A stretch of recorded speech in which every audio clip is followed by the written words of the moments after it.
ভুটান আসলাম picnic খাইবার অবস্থা অন্যরকম। ভুটান এরকম জায়গা যে আর কোনোদিনই ভাবছিলাম না। আমরা আছি বর্তমান ভুটানের একদম ফার্স্ট গেটের সামনে। আর ভুটানে এরকম একটা অবস্থা হয়েছে যে আমরা আইছি প্রায় আমরা 20 কেজি লোকাল মুরগি লয়ে আসলাম, কিন্তু লোকাল মুরগি তো খাওয়ার দূরের কথা, মানে মুরগি জবাই করার এরকম একটা ভাগ্য হইলো না। সবাই কিন্তু নিজে হোটেলে খাওয়ার এরকম একটা অবস্থা, সবাই কিন্তু এই যে বর্তমান হোটেলে খাইতেছে। আর এই যে আমরা পিকনিক মানে এরকম একটা দুর্ভাগ্য হয়েছে। ও ভাই হঠাৎ দেখা একটা বিরিয়ানি,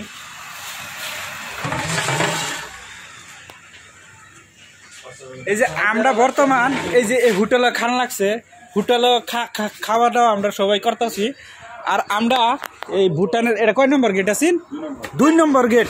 ভাই আপনার অনুরোধ জানাই 2 নম্বর গেটের মধ্যে আপনারা যে পিকনিকে অনেকটা বিপদে পারবেন আপনারা মানে ড্রাইভার মানে যারা চিনেন জানেন তারা কিন্তু আইবেন। আর এই বর্তমান যারা দেন এই যে এই অবস্থা, খাওয়া উপা সারা রাত কত 8 ঘন্টা লাগাইছে গাড়িতে আওয়া, কিন্তু আইহারে আমরা এরকম একটা জায়গা লাগাইছে, আমরা কান্যার ফার্ম এই জায়গার থেকে অনেক উন্নত আছে। কিন্তু আমরা যে জায়গা আইছি একদম দুর্ভাগ্যজনক, খাওয়া তো দূর করে 1 ফুটা পানি যে কিনে খাবেন এই অবস্থাও নাই। নদীর পানি হুগায় পাত্তর হয়েছে মানে জায়গা যে দেখবেন না কিচ্ছু নাই, একটা মূর্তি আছে খালি এবার ঘুরাইন মারে এটা ছাড়া আর কিচ্ছুই নাই। আর যারা ভুটান আইতেছেন, যারা সঠিকভাবে জানেন যে জায়গাটা একদম সুন্দর, সেই জায়গার মধ্যে আইনারা আইবেন। কিন্তু এরকম জায়গার মধ্যে জীবনে আইন না যে কেউ জানা মানে জানিয়া হুন্যারা এই জায়গাটার মধ্যে আইবেন। কিন্তু এই ভাই আমরা একটা এই জায়গার নাম কইছে, এখন আমরা ইন্ডিয়ার মধ্যে প্রবেশ করছি ভুটান থেকে। এই ভাইয়ের কথায় আমরা অন্য একটা ভাই কিদার জায়গা হামলো বগামাটি অনা এই আসাম কান্দার 10 কিলোমিটার। আমরা বর্তমান এই ভুটানটা সালাম জিন্দিগির লাগে সালাম এরকম ভুটানের ভিতরে আর আইনা যে হুদা পাহাড় আর কিচ্ছুই নাই। আর অন্য সাইডে কিছু একটা আছে কিন্তু অত ভালো না। আর সবাই খাওয়া দাওয়া ভুটানের করবেন যে বদলাম একদম 100% এরকম।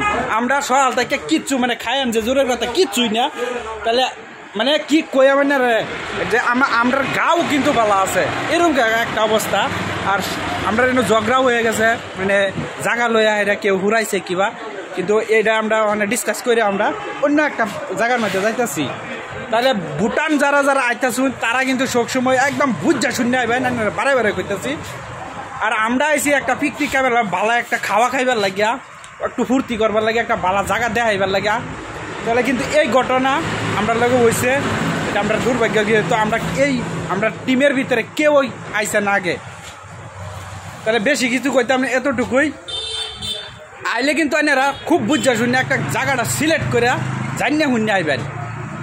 তাহলে সবাই খাওয়া দাওয়া করতেছে, আমরা অন্য একটা জায়গা যাইম, যদি ভালো কিছু পাই তাহলে দেখাম। আর এরকম জায়গা চাইছি আইনারা যে তুলে দেখাইবাম, একটা ক্যামেরা বার তারছি না।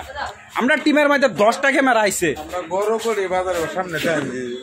গরুগুড়ি বাজার যে আমরা গরুগুড়ি বাজার এরুমেই যে আমরা এটা কিন্তু ইন্ডিয়ার ভিতরে আছে না। এই যে এই জায়গাটা দেখুন, এই জায়গাটা দেখুন ইন্ডিয়ার ভিতরে, তেও একদম খুব সুন্দর। খাবার ব্যবস্থা, পিন্দার ব্যবস্থা সবকিছুই আছে, এভরি মানে কি করবেন সব কিছুই পাবেন। কিন্তু ভুটানে আন্দায় দেখুন কিচ্ছুই নাই এরকম একটা অবস্থা।